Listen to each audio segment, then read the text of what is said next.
개인 또는 뭐 회사한테 투자를 받은 것 같아요. 근데 개인으로 크게 당하신 분은 뭐 10억도 당했었고, 피해자는 최소 50명 이상 될 거다라고 얘기를 합니다. 그러면 대충 피해 규모 나오죠. 1, 200억 정도 되겠죠.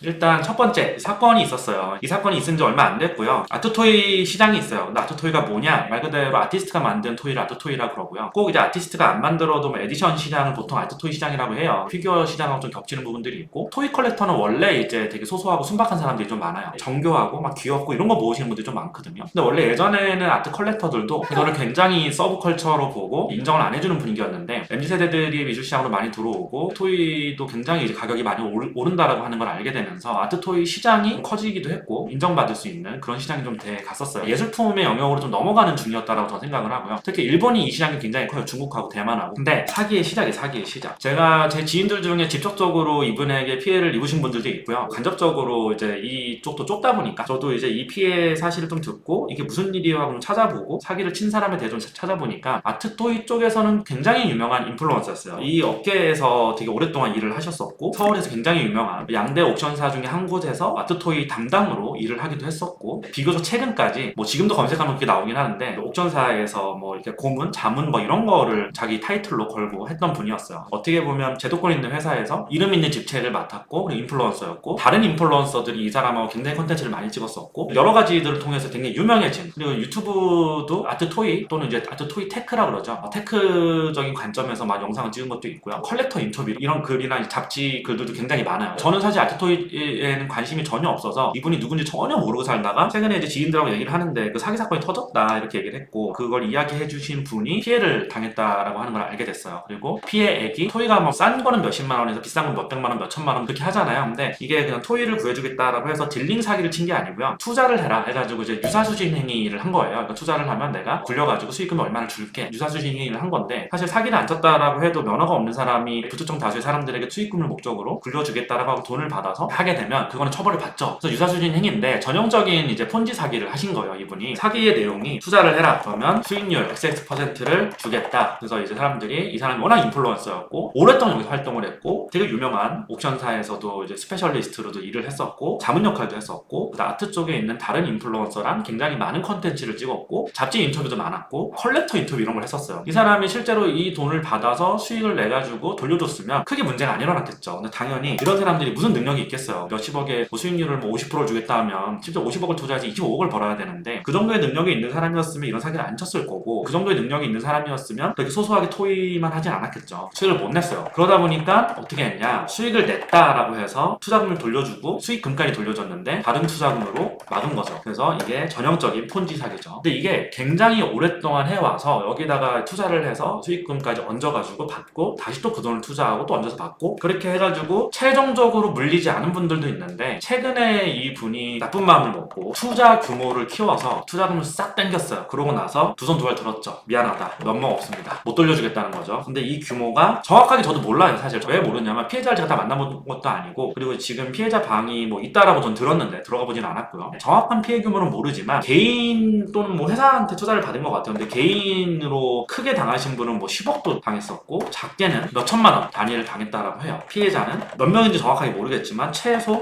50명 이상 될 거다라고 얘기를 합니다. 그러면 대충 피해 규모 나오죠. 1, 200억 정도 되겠죠. 그래서 여기 질문이 하나가 있어요. 질문. 정말 이게 뭐 세나물좀 하나도 모르는 뭐 바보 같은 사람들이 당한 게 아니라, 어떻게 보면 미술계에서 되게 유명한 갤러리 대표들뿐만 아니라 유명 인사들 포함해서 뭐 사업하는 사람들 등등등 되게 여러 명의 피해자가 있는데, 어떻게 이런 사람들이 이런 친구한테 당할 수 있을까? 왜냐, 뭐 이 친구에 대해서 제가 특정할 수는 없지만 피해자 한 명도 아니고 저 여러 명한테 얘기를 들었었어요. 어떻게 이렇게 허술한 친구한테, 이분에 대해 찾아보면 굉장히 허술한 분이라는 생각이 들거든요. 전문 사기꾼도 아니고 굉장히 금융 지식이나 경제 지식이나 이런 것이 굉장히 빠삭한 사람도 아니고 그렇게 되게 스마트한 사람도 아니거든요. 정말로 아트토이를 좀 좋아했던 것 같고 아트토이를 소소하게 모으는 되게 소소한 친구였던 것 같아요. 나이도 어린 친구고 굉장히 뭐 부자도 아니고 뭐 사업을 해본 친구도 아니고 아무것도 아닌데, 근데 인플루언서라는 이름으로 어떻게 이렇게 당할 수가 있을까, 뭐 이런 생각이 좀 들었었어요. 어떻게 미술계에 있는 분들뿐만 아니라 이 바닥에서 좀 잔뼈가 굵은 그런 분들까지 당할 수 있었을까. 보시는 분들 중에서 넷플릭스의 애나 만들기라고 하는 이걸 보신 분이 있는지 모르겠어요. 모르겠어요. 이 드라마의 내용도 똑같아요. 그러니까 애나라고 하는 독일 여자애가 나와요. 근데 이 여자애는 정말 아무것도 없어요. 아무것도. 뉴욕에 가가지고 자기가 뭐 독일에서 엄청난 유산을 상속받을 수 있는 상속녀라고 자기가 소개를 하고 나이도 20대밖에 안 됐고 당연히 돈이 없으니까 복장도 굉장히 추리하고 막 이래요. 그리고 실제로 가진 것도 진짜 없는 친구고 근데 어떻게 보면 허언증이 좀 있었던 친구인데 이 친구가 어떻게 어떤 계기로 뉴욕 상류사회에 선이 닿게 됐는지 이런 거에 대해서 이렇게 얘기가 나와요. 뉴욕에 있는 상류사회라고 하는 거는 우리나라에 있는 어떤 상류사회보다 훨씬 진입하기가 쉽지가 않잖아요. 이 애나라는 애가 굉장히 말을 잘하는 것도 아니고 굉장히 똑똑한 것도 아니고 굉장히 감정적이고 허언증이 있고 허세 많은 그런 여자예요. 처음에 진입이 힘들지만 처음에 이걸 진입하게 만드는 은행가가 있어. 이 사람 때문에 파티에 가게 되고 여기서 알게 되죠. 사람들이 처음에는 배타적으로 굴지만 이 은행가가 굉장히 유명한 사람이고 거기서는 나름 이제 자산가들의 어떤 자산이라든가 투자라든가 이런 걸 좀 이렇게 많이 해주는 사람이어서 쉽게 이 사람을 믿게 돼요. 그때 깐깐한 은행가로 나오거든요. 근데 이 정도의 사람이 얘랑 친하게 지내고 얘의 어떤 재산이나 이런 거를 관리할 예정이라고 하니까 정말 독일에서 엄청난 부잣집 가문이 뼈대 있는 집안의 딸이구나 라고 이제 착각을 하게 되고 그렇게 해서 뉴욕 상류사회로 자연스럽게 녹아들게 돼요. 여기서 문제는 뭐냐면 한 번 이너서클 안에 들어가면 사람들이 너무 쉽게 믿는다는 거예요. 그러니까 이 사람이 가지고 있는 어떤 백그라운드나 이런 거를 전혀 검증하지 않고 어느 학교를 나왔고 이런 얘기를 할 거 아니에요. 그런 거에 대해서 추호도 의심하지 않고 논리적으로 뭔가 이상하고 뭔가 꾀lem직한데도 그래도 이 사람이 보증했으니까 어떻게 보면 이제 그 이너서클 안에서 사기를 치는 게 오히려 더 쉽다라고 얘기를 하죠. 이너서클 밖에 사기를 치려면 나를 계속 검증해야 되고 나를 계속 이제 증명을 해야 되고 각종 거짓말들을 논리 정연하게 거짓말을 해 나가야 되잖아요. 근데 이너서클 안에서 사기를 치는 거면 예를 들어 나라는 사람을 A가 보증해주고 처음에는 A가 보증하는 식으로 얘기를 했는데 A를 믿고 B가 나를 보증해주고 또 B를 믿고 C가 나를 보증해주고 이런 식으로 A, B, C가 보증해주면 D, F, G까지 다 같이 믿게 된다는 거죠. 보통의 사람들에게는 굉장히 날카로운 검증을 하지만 이너서클 안에 일단 한번 들어오기 시작하면 실제 보증해주는 건 아니지만 A, B, C가 보증해줬다라고 착각을 하는 거예요. 네, 그래서 이 넷플릭스 드라마 굉장히 추천합니다. 네. 맞아요. 믿음의 벨트라는 거죠. 이게 한번 형성이 되면 잘 안 깨져요. 어떻게 보면 시그니엘 입주민 월세 사는 분이 시그니엘에 들어가서 부자들하고 친해진 다음에 사기를 칠 수 있었던 이유도 그래도 이 정도에 들어온 입주민이라면 그래도 사기꾼은 아니겠지라고 하는 어느 정도 암묵적인 믿음이 좀 깔려 있었던 것 같아요. 제가 이 얘기를 왜 하냐면 넷플릭스 얘기를 제가 아까 처음 질문으로 돌아가 보면 저도 찾아보고 사기를 당하신 분한테 얘기를 들어보면 이 친구가 굉장히 지적으로 뛰어나거나 말주변이 굉장히 좋거나 이런 친구는 아니다라고 해요. 오히려 말도 좀 어눌하고 널리들 있잖아요. 매니아틱하고 약간 오타쿠 같은 기질도 있고 그러니까 토이를 모았겠죠. 그런 분들이 토이 모으는 분들이 많으니까. 그리고 경제적으로도 그렇게 풍요롭지 않은 친구여서 오히려 이 친구 굉장히 순수하구나. 순수하고 좀 도와주고 싶다. 도와주고 싶어서 오히려 이 분에게 좀 이제 돈을 빌려줬거나 투자 비슷하게 했거나 이러신 분들이 꽤 많았다라고 해요. 그래가지고 엄청나게 많은 사람들에게 현재 피해를 줬고 이제 그 사람들의 피해 회복이 될지 안 될지는 모르겠지만 지금 굉장히 좀 심각한 상황이 있는 것 같아요. 이렇게 쉽게 믿을 수 있다니 덜덜덜 하시는 분이 계시잖아요. 근데 믿음의 벨트 안에 들어가면 이게 쉽게 믿을 수밖에 없는 상황이 있어요. 근데 여기서 중요한 건 뭐냐? 믿을 수는 있다고 생각은 하는데 이 사람이 하는 말 다 믿는 게 아니라 좀 깨림직한 부분들이 분명히 있거든요. 포인트는 뭐냐면 수억 원을 투자했는데 그 흔한 투자 계약서조차 쓴 사람이 없대요. 이게 전형적으로 인플루언서를 만들어준 사건이죠. 이 사람이 인플루언서가 될 수 있었던 이유가 인플루언서를 되는데 뭐 되게 컨텐츠가 좋거나 아니면 어그로를 엄청 끌거나 아니면 정말 어떤 특정 분야에 잘하는 부분이 있거나 뭐 이런 식으로 이제 인플루언서가 되는 건데 컨텐츠 굉장히 재밌게 올리거나 먹방을 정말 잘하거나 이런 식으로 인플루언서가 되는데 이분은 사실 인플루언서가 될 만한 요소들이 별로 없었거든요. 근데 아트토이 쪽에서 좀 유명해지다 보니까 이제 아트 쪽의 인플루언서들 중에서 같이 이분하고 컨텐츠를 공동으로 제작하는 경우도 생겼고요. 아트, 테크 강의도 했고 이런 식으로 하다 보니까 와 이런 데서 강의도 하고 컨텐츠도 제작하고 잡지, 인터뷰도 하고 유명인들과 친분 과시하고 그러니까 사람들이 믿었던 거죠. 뻔한 레퍼토리긴 한데 이걸 굉장히 장기간에 걸쳐서 했고요. 인플루언서가 인플루언서를 만들어준 사건이라고 제 얘기를 했는데 예를 들어서 A라는 인플루언서가 있다라고 치고 이 사기꾼을 B라고 하면요. A라는 사람이 B가 사기꾼인지 몰랐겠죠. 당연히 몰랐겠죠. 그리고 어떻게 보면 A라는 사람도 이 얘기를 듣고 굉장히 황당했을 텐데 어떻게 보면 A라는 사람이 B라는 사람 이제 사기꾼에게 신뢰성을 만들어준 거잖아요. 그리고 장기간에 걸쳐서 컨텐츠를 만들고 신뢰성을 부여하고 계속해서 이 사람하고 뭐 어떤 강의도 하고 뭐도 하다 보면 당연히 이 사람에게 신뢰성이 부여될 수밖에 없고 대중들은 그걸 보고 믿을 수밖에 없죠. 그래가지고 예전에 유사수진 행위랑 사기로 뭐 감옥에 갔다 온 유명 뭐 주식 인플루언서들 중에서도 케이블 TV에 맨날 출연해가지고 막 주식 강의하고 막 이랬잖아요. 근데 과연 그 사람이 주식으로 이만큼 벌었다고 하는 게 사실이 아니다라고 하는 걸 몰랐겠느냐? 당연히 알죠. 주식 봐도 다 빠꾸미들이 있는 바닥이고 그 정도의 케이블 TV를 운영할 정도의 사람들이면 이 사람 좀 수소문을 해보면 절대 그만큼 돈을 벌었을 리가 없다라고 하는 거는 당연히 알 수 있었던 사실임에도 불구하고 왜 했냐? 왜? 자극적이잖아요. 자극적. 그리고 이게 조회수, 시청률 시청률하고 연결이 되고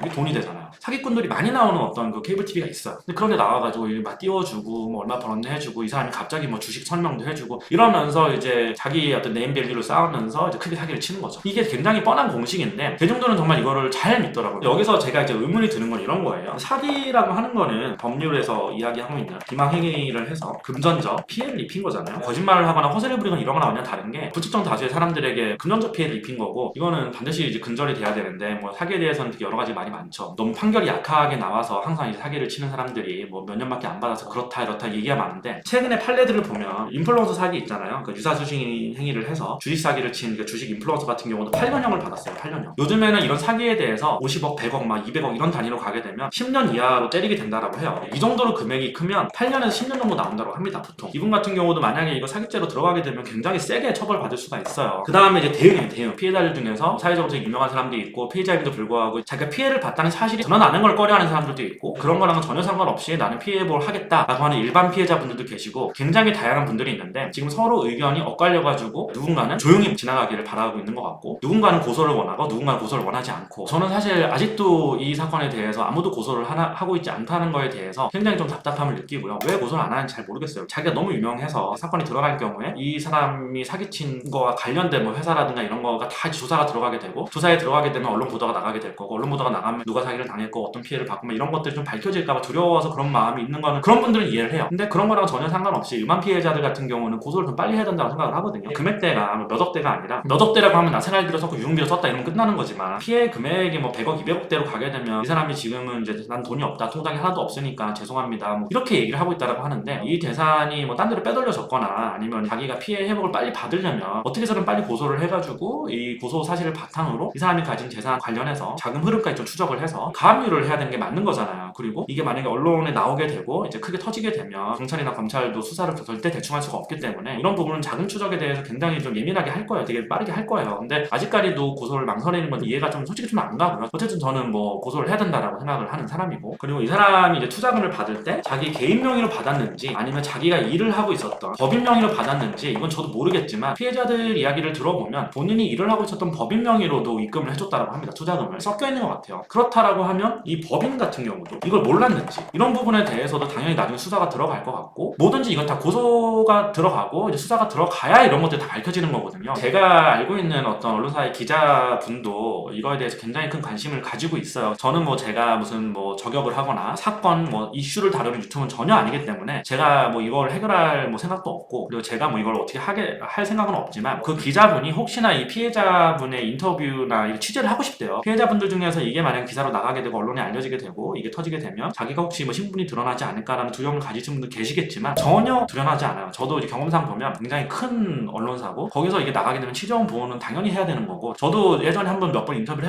해본 적이 있는데 저인 걸 아무도 모르더라고요. 제가 왜 취재를 해야 된다고 생각을 하냐면 이런 사건 같은 경우에 지금 아직도 피해자가 다 안 모였을 거예요. 그리고 피해자들 중에서 자기가 피해를 봤다는 사실이 너무 쪽팔려서 나는 그냥 없었던 일로 할래 나 안 할래 이런 분들도 되게 많은 걸로 알고 있어요. 특히 미술계의 사기가 좀 그런 경향이 있어요. 미술계 같은 경우는 사기 사건이 빈번한 건 아니지만 가끔 가다가 딜링 사기 사건은 되게 많거든요. 딜러가 이제 나 작품 구해줄게 했는데 그 사람한테 돈을 입금했는데 작품이 안 오는 거야. 그 사람이 얘기했던 거랑 다른 작품이 온다든가 중간에서 뭔가 돈을 좀 빼돌린다든가 이런 식으로 좀 거의 사기성 비슷하게 하는 그런 딜러들이 굉장히 많아요. 제가 이 미술 관련된 변호사님한테도 물어보니까 실제로 이거를 고소를 하려다가 자기를 찾아와서 상담받고 고소를 하려다가 그냥 저 안 할래요. 이거 드러나면 어차피 5천만 원 큰 돈도 아니고 기본적으로 미술 컬렉팅을 하시는 분들 중에 경제적 여유 있는 분들이 많고 유명한 분들이 많다 보니까 그냥 안 할래요 이런 분들이 많대요. 그래서 그거를 악용해서 고소하면 거의 사기로 징역을 살 수 있는 건인데도 불구하고 여기는 뭐 그냥 해봤자 뭐 어차피 고소 못하는구나 어차피 고소해봤자 안 되는구나 이러고 계속 사기를 치는 분들이 좀 있어요. 그래서 어떻게 보면 업계의 정화를 위해서도 그렇고 어떻게 보면 저는 그렇게 생각을 해요. 이게 본인이 당장 이 돈을 받지 않아도 먹고 사는데 지장이 없어도 몇 억이 작은 돈은 아니잖아요. 대의적 명분으로 대의적 차원에서 그 사람을 반드시 징벌해가지고 내가 사회 정의 세우겠다 이 정도까지 생각하시는 분은 거의 없겠지만 이런 분을 처벌하지 않고 고소도 안 하고 언론에도 안 나오고 이런다라고 하면 계속해서 이런 일들이 발생하지 않을까라는 생각이 듭니다. 제가 마지막으로 또 하고 싶었던 이야기는요. 이게 아까 인플루언서 사기에 대해서 얘기를 했잖아요. 이게 전형적이에요. 사실 믿음의 고리로 사기를 치는 건데 유명하다, 믿는다. 결국 이제 단순하게 보면 이제 유명하다 그리고 그 사람이 유명하니까 믿는다 이런 것들인데 유명한 것과 이 사람이 실제로 사업을 해서 수익을 내는 거가 다른 문제고 투자 관련된 면허가 없는 사람이 사람들에게 투자금을 받고 투자를 해서 수익을 낸다 할지라도 그거 자체가 불법이에요. 그리고 나 투자 투자 고수예요. 나 투자 되게 잘해요. 꼭 인플루언서가 아니더라도 투자 고수 소문난 이런 분들 중에서 주변에서 나도 내 돈도 굴려줘 내 돈도 굴려줘 이래가지고 그렇게 하시는 분들이 있다라고 알고 있어. 근데 이게 굉장히 이제 커지게 되고 많은 사람들의 돈을 갖다가 이제 마치 펀드처럼 운영을 하게 되면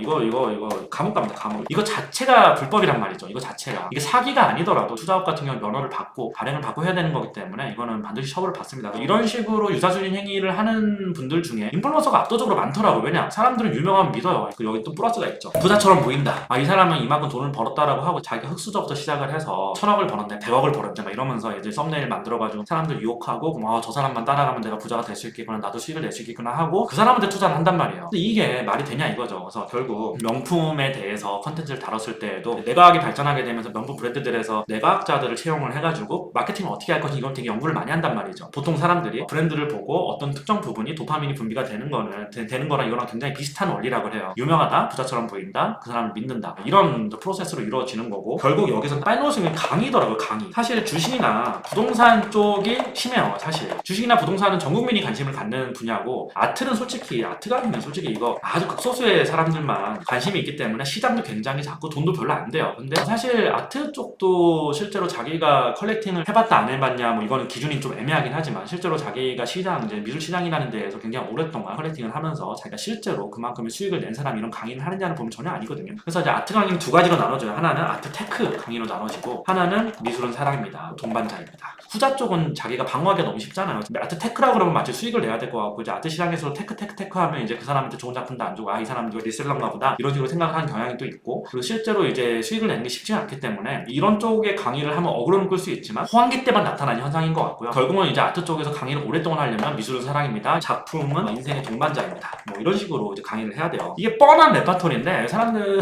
이제 이해가 안 돼요. 이거를 왜 그렇게 듣고 있는지 좀 이해가 안 되는데, 어쨌든 인플루언서 사기는 되게 비슷한 패턴을 가지고 있고, 그리고 이제 피해자들 분들 빠른 피해 회복을 바라고 다시는 이런 사건이 일어나지 않기 위해서 일벌백계 할 수 있는 그런 어떤 게 만들어졌으면 좋겠고요. 그래서 이제 제가 고소에 대해서 이야기를 할 때 이런 생각이 들더라고요. 내가 도덕적으로 행동한다라고 해서 사회가 도덕적이지 않을 수 있다라고 하는 그 유명한 명제를 이야기한 사람 있잖아요. 라인홀드 리버라는 사람이 있는데, 그 사람이 1차 세계대전, 2차 세계대전을 겪었어요. 어떻게 보면 서구 역사는 이성을 가진 인간이 끊임없이 진보한다라는 믿음이 있었잖아요. 근데 그러다가 이제 1차 세계대전과 2차 세계대전을 겪으면서 인간과 사회, 문명이 이성적으로 진보하지 않는구나, 이런 믿음이 생겼단 말이에요. 그러니까 어떻게 보면 인간에 대한 진보, 이성에 대한 진보, 이성에 의한 진보, 이런 어떤 믿음이 깨져버린 거죠. 그런 맥락 속에서 그 리버라고 하는 목사이자 신학자이자 도덕 철학자이자 이랬던 것 같아요. 두 번의 세계대전을 겪고, 세계대전을 겪는 동안 이제 파시즘도 있었고, 그리고 1929년에 미국 대공황도 있었고 그랬잖아요. 독일만 보면 파시즘이 창궐했었고, 이탈리아도 파시즘이 창궐했었고, 그리고 히틀러가 독일에서 정권을 장악하게 되면서 2차 세계대전을 일으키게 되잖아요. 어떻게 보면 독일 국민들이 세상에서 가장 똑똑한 사람들인 것 같고, 교육도 가장 많이 받았고, 17세기, 18세기부터 계속해서 계몽주의 사상에 의해서 많은 사람들이 이제 대중교육을 받게 되고 이제 이성을 갖춘 존재라고 생각을 했고, 독일인들 하나하나 만나면 다 도덕적이고 이성적인 존재들인 것 같은데 어떻게 이렇게 사회가 비도덕적이고 이렇게 갈 수 있는지에 대해서 고민을 하다가 생긴 통찰인 거예요. 그게 뭐냐, 이 사람이 쓴 되게 유명한 책이 있어요. 도덕적